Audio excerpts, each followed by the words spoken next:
Mesdames et messieurs, bonsoir et merci d'être avec nous pour suivre cette édition en route pour les élections générales 2020-2021. Ce soir, notre émission reçoit M. Ismaël Badroum Moudou. Il est le premier vice-président de l'organisation de la jeunesse d'Area OJT. Il est le directeur de cabinet du ministère de l'enseignement primaire depuis près de 5 ans. Monsieur Ismaël, bonsoir. Bonsoir. Et merci d'accepter notre invitation. C'est un grand plaisir. Monsieur Ismaël, votre candidat est arrivé au second tour des élections présidentielles avec un peu plus de 39% des suffrages exprimés valables. Vous êtes en pleine campagne électorale. Quel jugement faites-vous du terrain? Bien, merci de me recevoir. Effectivement, comme vous l'avez dit, notre candidat Bazoum Mohamed est arrivé premier. Pour sa première participation à une élection présidentielle, il a obtenu 40%, avec 1 million de voix d'écart entre lui et le second. C'est un résultat tout à fait encourageant et satisfaisant. Et donc, nous sommes sur ce chemin du deuxième tour avec beaucoup d'espoir et avec la conviction que nous allons gagner. Comme vous l'avez dit, pas plus tard qu'il y a quelques heures, j'étais dans ma commune. Nous sillonnons les villages avec les partis qui nous ont rejoints, notamment les partis les plus importants, les partis qui ont un ancrage national, le MNSD Nassara, le MPR Jamouria. Je peux vous dire que les populations sont extrêmement réceptives à notre message. Nous sommes au fond en train de faire ce que le président Bazoum a fait pendant tous ces derniers mois. Il est allé à la rencontre de nos concitoyens pour leur faire part du bilan qui est le nôtre, du bilan du président de la République, Mahamadou Issoufou. Et ce bilan, nous au PNDS Area, nous en sommes très fiers. Parce que le chef de l'État, au regard de ce qu'il a accompli pendant les 10 années, nous pouvons dire qu'il a rempli son contrat avec les Nigériens. Je ne vais pas rentrer dans tous les domaines, mais lorsque vous prenez la sécurité, le président Issoufou a veillé à ce que les effectifs de notre armée doublent. Ils sont passés, je crois, de 11 000 à plus de 23 000. Ça, c'est un effort très important. Le président Issoufou a personnellement participé à la mise en place d'un côté de la force mixte multinationale dans le bassin du lac Tchad avec le Nigeria, le Tchad et le Cameroun pour lutter contre Boko Haram. Et aujourd'hui, on voit que Boko Haram, malgré les incursions, hélas, qu'elle continue à perpétrer et qui font des victimes, qui font des morts devant lesquels nous nous inclinons, nous avons réussi à réduire l'impact de cette secte satanique qui sévit depuis plusieurs années dans cet espace. Et ça, nous le devons à la mise en commun, à la mutualisation des moyens au niveau du bassin du lac Tchad. Et le président Issoufou a joué un rôle majeur dans la mise en place du G5 Sahel, qui, comme vous le savez, regroupe le Niger, la Mauritanie, le Mali, le Tchad et le Burkina Faso, et qui a pour objectif de lutter contre les terroristes qui, comme vous le savez, sont venus dans notre espace suite à la déstabilisation de l'État libyen. Justement, M. Ismaël, vous parlez de la sécurité. La sécurité, un des points sur lesquels justement l'opposition politique attaque beaucoup votre candidat, qui, il faut le rappeler, était resté à la tête du ministère de l'Intérieur pendant des années. Et par rapport à ces attaques, qu'est-ce que vous avez à dire? Ce que nous avons à dire, c'est très simple. Pendant ces 10 années, lorsque le président Mahamadou Issoufou est arrivé au pouvoir, il était déjà question, vous savez, sur le plan international, d'attaquer, entre guillemets, la Libye. Vous vous souvenez, il y a eu ce qu'on avait appelé les printemps arabes, et la Libye était aussi en plein trouble. Et la communauté internationale, avec la France en tête, avait jugé utile qu'il fallait faire en sorte que le colonel Kadhafi à l'époque ne dirige plus la Libye. Le président Mahamadou Issoufou, il faut insister là-dessus, il est le seul président de l'Afrique de l'Ouest à avoir attiré l'attention de la communauté internationale sur les déflagrations d'une déstabilisation de la Libye. Il avait dit attention, le colonel Kadhafi n'est certes pas un parangon de vertu, Mais enfin, si vous déstabilisez la Libye, nous en subirons les conséquences. Et c'est ce dans quoi nous sommes aujourd'hui. Pour revenir à votre question, le Niger aujourd'hui fait face à 3 foyers de tension. Comme je le disais tout à l'heure, dans le bassin du lac Tchad, ce sont des forces obscurantistes qui viennent d'ailleurs, qui viennent du Nigeria. Elles ne sont pas nigériennes, à ce que je sache. Au nord, à la frontière libyenne, nous faisons face effectivement à ce que je disais tout à l'heure, aux conséquences de la déstabilisation de la Libye. Là également, ce n'est pas du ressort du Niger. Et enfin, au niveau de la frontière malienne, là également, nous faisons face à des forces terroristes qui, elles aussi, ont leur foyer, ont leur ancrage au Mali. Donc le Niger n'est pas responsable en tant que tel de l'insécurité. Le Niger subit les conséquences de l'insécurité dans ces 3 pays-là. Et le Niger, il a fallu que nous tenions face à cela. Aucun expert militaire, avec l'étendue de nos frontières avec ces pays-là, avec la faiblesse de nos moyens dans le domaine sécuritaire à l'époque, aucun expert militaire n'aurait prédit que l'État du Niger serait resté, entre guillemets, debout, hors de l'eau. Mais le président Issoufou, grâce à sa vision, grâce aux moyens qu'il a accordés à la sécurité, grâce au plaidoyer qu'il a mené sur le plan international avec nos partenaires, notamment nos partenaires français, qui nous aident, comme vous le savez, dans le cadre de la force Barkhane, nous avons réussi à tenir. Nous ne nous disons pas que tout est sous contrôle. Il y a encore, hélas, des incursions. Mais nous avons tenu. Ce gouvernement a tenu. Et le ministre d'État, Bazoum Mohamed, lorsqu'il était au ministère de l'Intérieur, a pleinement participé à cela. Et je vais vous donner un exemple. C'est lorsque le ministre d'État, Bazoum Mohamed, était au ministère de l'Intérieur, qu'un plan très vigoureux a été mis en place dans la région d'Agadez pour faire face aux bandes de passeurs qui faisaient passer les migrants de façon clandestine vers la Libye pour qu'ils puissent à terme rejoindre l'Europe. C'était une zone de transit, il y avait plusieurs dizaines de milliers de migrants qui passaient par là. Grâce au plan qui a été mis en œuvre à l'époque, sous la houlette du ministre de l'Intérieur, nous avons enregistré, je crois, une réduction de je crois que c'est passé du simple, disons que c'est entre une dizaine de milliers, on est passé à quelques milliers aujourd'hui de migrants qui passent dans cet endroit-là.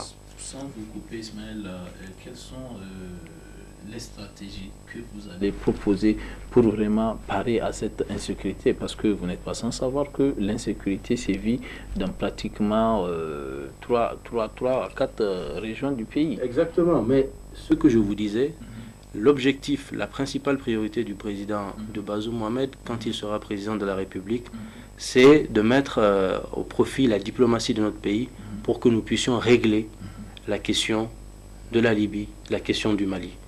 Tant que ces 2 États continueront à être instables, notamment sur le plan sécuritaire, nous ne pourrons pas suffisamment juguler, empêcher ces forces obscurantistes de pénétrer sur notre territoire. Le deuxième volet sur lequel le président Bazoum va s'appuyer, c'est le renforcement des capacités de nos forces de sécurité intérieure. L'objectif est de faire en sorte que très rapidement, nous puissions en finir avec Boko Haram dans le bassin du lac Tchad pour redéployer les forces de sécurité intérieure dans la zone de la frontière avec le Mali, qui est actuellement le véritable point de tension que nous avons sur le plan sécuritaire. Et il continuera à renforcer nos alliances, la force mixte multinationale, le G5 Sahel et le partenariat que nous avons avec Barkhane. Et aussi, j'annonce aussi, et ça le président Issoufou a beaucoup bataillé pour cela, la mise en place de la force Takuba. La force Takuba, c'est une force qui doit regrouper des soldats d'élite de certains pays européens qui doivent venir au secours des armées africaines. Mais malgré cela, nous saluons la résilience de nos populations qui font face à cette insécurité. Nous saluons la détermination et l'engagement de nos forces de défense et de sécurité. Je crois que récemment, un classement avait montré que l'armée nigérienne avait un très bon positionnement et nous en sommes fiers. C'est le fruit de leur courage, de leur labeur, mais c'est aussi le fruit de ceux qui ont pensé qu'il fallait, dans ce moment-là dans lequel nous sommes, en consacrant 17 à 18% du budget à la sécurité, ceux qui ont pensé qu'il fallait faire en sorte de les appuyer pour que nous puissions, comme je disais, maintenir le Niger hors de l'eau. D'accord, ça c'est le volet sécurité. Monsieur Ismaël, je le disais tantôt, vous êtes venu avec pratiquement 40%, n'est-ce pas? Votre candidat est qualifié avec pratiquement 40% de suffrages exprimés valables. Vous avez également le soutien de 95 partis politiques, dont le troisième et le quatrième. Exactement. Mais cette année, nous savons que il y a de gauche à droite des déclarations qui disent que ils ne soutiennent pas les leaders là justement des grands partis là qui vous soutiennent. Qu'est-ce que cela vous dit? Écoutez, comme vous l'avez dit, nous sommes arrivés largement en tête et nous nous félicitons d'avoir aujourd'hui la plus grande coalition de partis politiques qui n'ait jamais existé au Niger. 95. Il n'y a jamais eu une coalition aussi large et aussi, je dirais, hétéroclite dans sa composition qui soutienne un candidat. Cela veut dire que notre candidat est crédité de cette qualité de rassembleur. Pour diriger un pays, il faut rassembler. Pour diriger un pays, il faut agréger. Et donc, le fait que tous ces candidats malheureux et au-delà, beaucoup de partis qui ont choisi de ne pas aller aux élections dès le premier tour ont décidé de soutenir le candidat Bazoum Mohamed. C'est un signe déjà qui montre que, Inch'Allah, les choses sont dans le pipeline, entre guillemets, pour que le président Bazoum soit candidat. Maintenant, comme vous l'avez dit, nous avons enregistré la venue du MNSD Nassara et du MPR Jamouria, deux partis qui sont des partis nationaux, deux partis avec lesquels nous avons gouverné ces dernières années. C'est tout à fait logique que ces deux-là nous soutiennent, ce d'autant plus qu'ils ont dit dans les déclarations respectives qu'ils ont faites que leur programme et le programme du président Bazoum Mohamed avaient le plus de points communs. Donc au fond, nous avons un candidat qui rassemble et nous avons de l'autre un candidat qui, nous, de notre point de vue, n'est plus l'homme de cette période-là. Le président Ousmane, avec tout le respect qui est dû à sa personne, a été président de la République, ça fait bientôt 30 ans. Et donc, si il lui arrivait d'arriver au pouvoir, il lui faudrait ce que j'appellerais une sorte d'aggiornamento de son logiciel politique pour être face aux réalités actuelles, ce qui va être très difficile pour lui. Mais surtout, son grand handicap, le président Ousmane n'a qu'un seul programme. Ce programme, c'est la dissolution de l'Assemblée nationale, parce qu'il ne pourra pas gouverner. L'Assemblée nationale est d'ordre. Oui, mais si vous voulez, la dissolution d'une Assemblée nationale, ce n'est pas un projet de société. Un candidat à une élection présidentielle se doit de présenter aux Nigériens, à ses compatriotes de manière générale, un programme qui prenne en charge les défis les plus urgents. Le défi le plus urgent du Niger, ce n'est pas que l'Assemblée nationale soit dissoute alors qu'elle vient à peine les députés viennent à peine d'être élus. Et si vous voulez, le Niger ne peut pas se permettre le luxe, n'a ni les moyens, ni le temps, aussitôt après un cycle électoral assez chargé, élections municipales, élections législatives, élections présidentielles, premier et deuxième tour, ne peut pas se permettre le luxe de retourner aux urnes. Il faut se mettre au travail. Et pour cela, nous avons un candidat, Bazoum Mohamed, qui est opérationnel. Il est au cœur du pouvoir depuis 10 années. C'est un homme d'expérience, c'est un homme honnête, c'est un homme responsable, et nous pensons que c'est l'homme qu'il faut pour le Niger actuellement. C'est l'homme qui saura consolider, comme le dit son programme, consolider les acquis du président Issoufou, dont nous sommes fiers, encore une fois, et permettre d'avancer vers davantage de progrès. Mais vous pensez que pour Ousmane, la seule solution, une fois au pouvoir, c'est de dissoudre l'Assemblée nationale? Mais comment va-t-il diriger?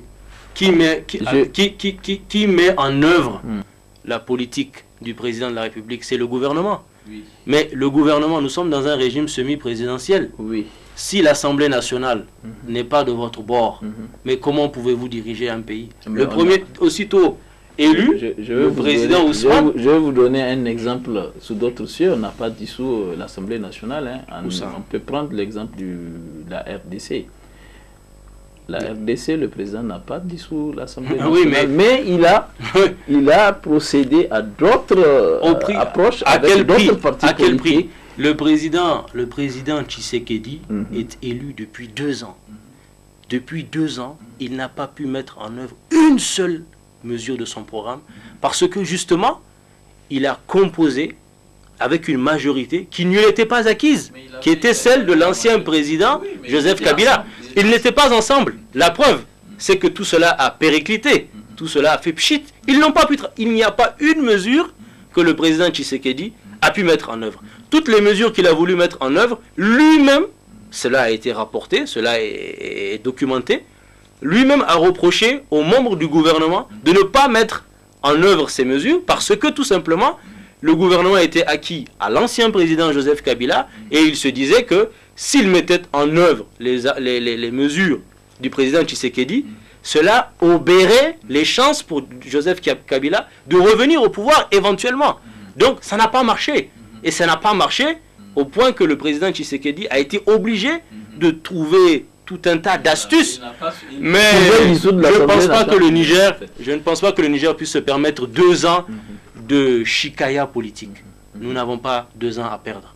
Nous avons besoin d'un président qui a une majorité et un gouvernement pour gouverner. Nous avons besoin d'un président qui a un programme. Pas d'un président qui a concocté à la va-vite son programme parce que il est clair que le président Ousmane n'a jamais pensé qu'il serait au 2e tour. Il ne l'a jamais pensé. Et d'ailleurs, j'ai noté que le président Ousmane, curieusement, lors du 1er tour, n'a fait campagne quasiment que dans sa région natale. C'est son droit. Mais enfin, pour un ancien président de la République et pour quelqu'un qui aspire à le redevenir, je pense qu'il eût été utile de faire campagne sur l'ensemble du territoire. Cela veut dire qu'il sait très bien que la région de Zinder seulement ne pouvait pas suffire pour le faire élire. Et d'ailleurs, les 7 députés qu'il a eus, je crois que l'essentiel, c'est dans la région de Zinder. Donc, vous voyez, le président Ousmane ne s'attendait pas à cela. Le président Ousmane, nous savons tous comment il a fait pour arriver au second tour. Il a bénéficié du soutien de quelqu'un qui, ne pouvant pas se présenter, au lieu de choisir quelqu'un de sa formation politique, a préféré choisir quelqu'un d'autre. Ce qui est dommage. Il l'a fait. Et aujourd'hui, je trouve que le principal soutien du candidat Mahaman Ousmane est plus qu'encombrant. Mais rendez-vous compte, le niveau du débat. Nous avons un ancien Premier ministre, ancien président de l'Assemblée nationale, et quelqu'un qui prétend un jour diriger ce pays, qui base ses arguments de campagne sur la couleur de peau. Non mais franchement, je vous pose la question.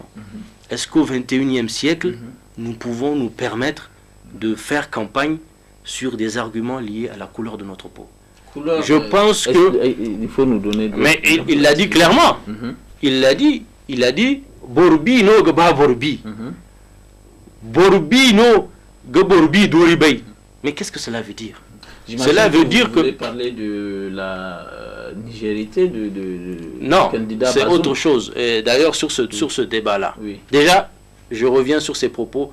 Moi, je trouve que ce sont des propos. En tant que jeune, ce n'est pas en tant que militant d'un parti politique. En tant que jeune, je trouve ces propos scandaleux. Je trouve ces propos indignes de quelqu'un qui a occupé des fonctions aussi importantes. Nous ne pouvons pas, au XXIe siècle, nous permettre des propos comme ça, qui s'apparentent plus même à du fascisme. Des propos comme ça, je rappelle qu'il y a eu des leaders aussi qui ont eu à tenir des propos. Non, les leaders n'ont jamais tenu des propos sur la couleur de peau. Oui, sur la ça, couleur, ce ne sont pas des propos en période de campagne. La campagne, c'est le moment de la confrontation des idées. Programme contre programme. Nous avons un programme. Nous avons une vision, la vision d'un homme qui est résumée dans ce programme. Et c'est un programme sérieux, clair, chiffré, basé sur l'expérience du pouvoir. En face, ils n'ont pas de programme. Comme je vous dis, il n'a pas pensé être au second tour. Il a concocté un programme qui est un enchaînement Oui. d'idées générales. Et lorsque vous creusez, c'est un programme qui se concentre plus sur les défis du Niger, mais qui ne vous dit pas comment les régler. Or, nous décrivons les défis parce que nous les connaissons. Ça fait 10 années que nous sommes à la tête de ce pays. Et nous décrivons la manière avec laquelle nous allons les régler. Ce qui n'est pas le cas du camp adverse. Maintenant, sur les questions de nationalité, nous avons suivi ce débat, excusez-moi, abject, qui a été fait contre notre candidat. Mais c'est curieux. C'est curieux. Dans le camp adverse, nous avons d'un côté un ancien Premier ministre et un ancien président de l'Assemblée nationale qui nous dit qu'en gros, notre candidat n'est pas d'origine nigérienne. Et récemment, nous avons entendu un ancien Premier ministre, le Premier ministre qui a eu le mandat le plus court de l'histoire, peut-être même du monde, qui dit que notre candidat, qu'au soir du 21 février... Ici, oui, réfléchissez, vous trouverez. ici au Niger. Ici au Niger, un ancien Premier ministre nigérien, un ancien ministre d'État du plan, peut-être que ça va vous rafraîchir la mémoire, qui dit que au soir du 21 février, c'est comment voulez-vous que le candidat non nigérien puisse l'emporter face au candidat nigérien. Donc, il y a un glissement de sémantique. Au départ, notre candidat n'était pas d'origine nigérienne, mais quand même, on lui reconnaissait qu'il était nigérien. Mais maintenant, on a passé le Rubicon, il n'est plus nigérien. Il n'est plus nigérien, franchement. Que ce soit l'ancien Premier ministre et l'ancien président de l'Assemblée nationale, il était Premier ministre lorsque le ministre d'État Bazoum était ministre des Affaires étrangères. Mais pourquoi n'avait-il pas relevé le fait que le candidat nigérien, le candidat Bazoum n'était pas nigérien? Monsieur Cissé, il était ministre d'État sous le régime de Mahamadou Issoufou. Il siégeait, je crois, côte à côte du ministre Bazoum, parce qu'ils étaient tous les deux ministres d'État. Mais ça ne l'avait pas dérangé que le ministre d'État Bazoum défende les intérêts du Niger à l'étranger, alors qu'il n'était pas nigérien. Mais pourquoi ne l'avait-il pas dit à cette époque-là? Si lui, il prétend que le candidat Bazoum n'est même pas nigérien, mais dans ce cas, il aurait fallu qu'il le dise. Qu'il dise, mais je refuse de siéger à la table du Conseil des ministres avec un non-nigérien. Non-nigérien qui a de surcroît le rôle éminent de défendre les intérêts du Niger à l'étranger. Donc vous voyez, ces arguments de campagne n'en sont pas. Oui, voilà. Mais bon, peut-être moi je me dis, est-ce que dans la Constitution, pour ce qui concerne les autres postes, autres que le fauteuil présidentiel, est-ce que la Constitution amène la question de nationalité? Écoutez, c'est simple. Oui. Pour la présidence, pour les postes, la Constitution ne dit pas cela. Mais il faut quand même, pour être ministre, vous reconnaissez avec moi qu'on peut être ministre, il faut être ministre nigérien quand même.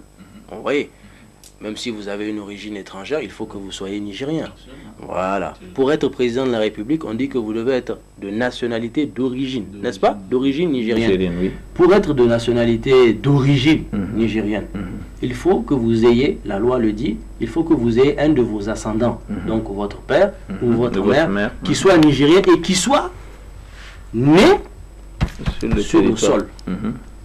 Le président Bazoum Mohamed a produit l'acte de naissance de sa mère, qui montre que non seulement elle est nigérienne, mais en plus elle est née au Niger. Et je n'ai pas entendu l'opposition critiquer cet acte-là. Deuxièmement, je vais vous dire, et nous l'avons déjà dit au niveau du PNDS derrière, la famille du président Bazoum est sur le territoire nigérien depuis 1842. 1842. Okay. Avant même que nous soyons, forcément, que le territoire soit Niger, que le territoire devienne le Niger. Donc, vous voyez, il a bel et bien son ancrage sur le sol nigérien. Et je termine par là. Vous savez qu'en 1961, il y a eu une loi, juste après donc l'indépendance, loi qui a dit que au moment de l'indépendance de notre pays, tout celui qui résidait régulièrement sur le sol devenu Niger est réputé nigérien d'origine. Cela veut dire quoi? Même si le président Bazoum Mohamed était né au Costa Rica, il serait d'origine nigérienne en vertu de cette loi-là. Donc vous voyez, ça c'est même le cas extrême. Vous voyez, même dans le cas extrême, la loi, elle est en notre faveur. La Cour constitutionnelle s'est prononcée sur cela. Et moi, je pense que ce débat nauséabond n'a plus sa raison d'être. Il faut aller devant les Nigériens, dans les campagnes nigériennes, leur dire ce que vous voulez faire pour le pays. C'est ça, là, l'élection présidentielle. Comme on dit en Europe, c'est la rencontre d'un homme et d'un peuple. Mais ce n'est pas cette multitude, si vous voulez, cette litanie d'idées qui n'ont pas leur raison d'être dans un pays où ce à quoi nous nous attachons le plus, c'est la cohésion nationale. Le Niger, c'est un pays multiculturel et c'est un pays où il y a eu un brassage de population. Nous ne pouvons pas nous permettre d'avoir de telles idées arriérées qui vont nous ramener à la couleur de notre peau. Je pense que cela n'est pas à la hauteur du débat public. Bon, pour la couleur du pot, je pense bien que la Cour constitutionnelle a déjà tranché. Nous, on laisse ça derrière nous. Non, ce sont nos adversaires qui veulent ramener ça, puisque récemment, enfin même très récemment, ils ont dans leur meeting... Ça, c'était avant, je crois bien, avant les élections. Maintenant qu'on est entré dans les élections, jusqu'à aller au second tour. Vous êtes un journaliste très expérimenté. Je vous invite à vous informer. Vous verrez qu'il y a une vidéo qui circule de l'ancien Premier ministre, ancien président de l'Assemblée nationale, qui parle de cela de façon claire. Et ça, c'est en période électorale, puisque c'est dans un meeting, assurément. Donc ce n'est pas des propos qui datent, excusez-moi, de Mathusalem, ce sont des propos très récents. Or, la Cour constitutionnelle, elle s'est prononcée, ça fait déjà, un mois, 2 mois, je crois. C'est révolu. L'arrêt de la Cour constitutionnelle, lui, est révolu. Mais ces propos nauséabonds, eux, ils sont actuels. Et c'est ce que nous condamnons. Le PNDS ne fait pas campagne sur cela. Et vous avez vu, le président Bazoum, depuis j'ai eu la chance d'assister à nombreux de ces meetings, le président Bazoum n'a jamais attaqué ses adversaires. Que ce soit au premier tour, que ce soit au second tour. Il ne s'est jamais appesanti sur eux. Il s'est appesanti sur 2 choses. Qu'est-ce que le président Issoufou a pris comme engagement devant vous, les Nigériens? Et voilà ce qu'il a fait. Et deuxièmement, voilà, moi je suis candidat. Voilà ce que je veux faire. Il n'a jamais amené le nom de X ou de Y. Alors qu'il a reçu un tombereau d'injures. Mais rendez-vous compte, c'est violent. Vous servez un pays depuis plus de 30 ans. Et c'est aujourd'hui qu'on découvre que vous ne seriez pas nigérien. Alors que ceux qui le disent ont travaillé avec vous. Ont participé à ce que même vous ayez des responsabilités. Je le disais, quand il a été ministre des Affaires étrangères à l'époque, le Premier ministre, qui était-il? Quand il était récemment ministre d'État, ministre des Affaires étrangères, qui était son camarade c'était le ministre d'État du Plan. Alors, rendez-vous compte, ça fait mal quand même. Je trouve que c'est vraiment... Maintenant, parlons du terrain. Je disais tantôt que vous étiez récemment, ou bien ce matin même, en campagne.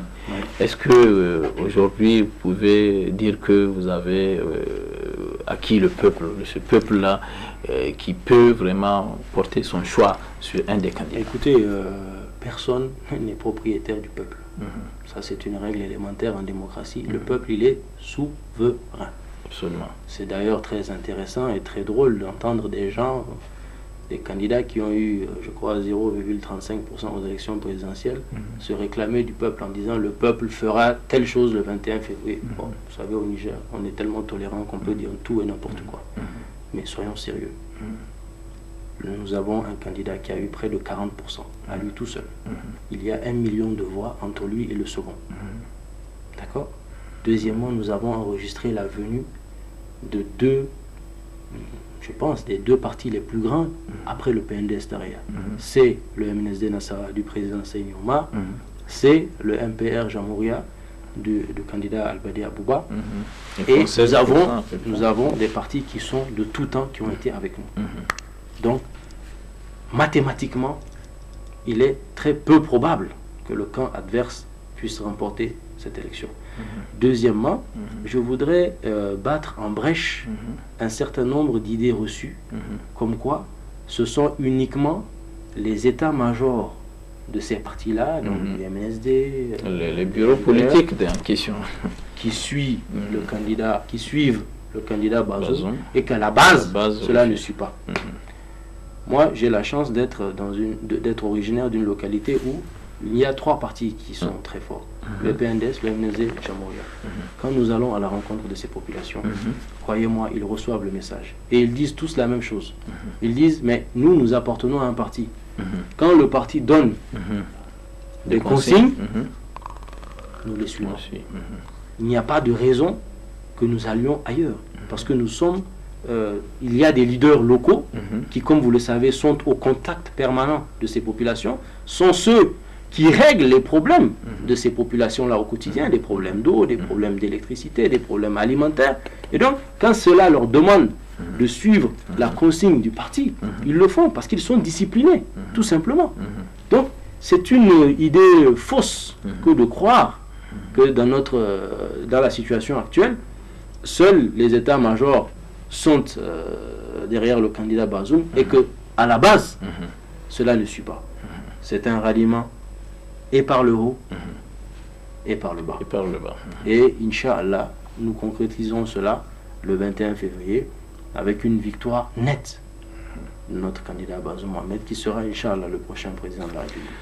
Merci beaucoup, M. Ismaël Moudour. Je rappelle que vous êtes le premier vice-président de l'OJT, l'Organisation de la Jeunesse d'Area.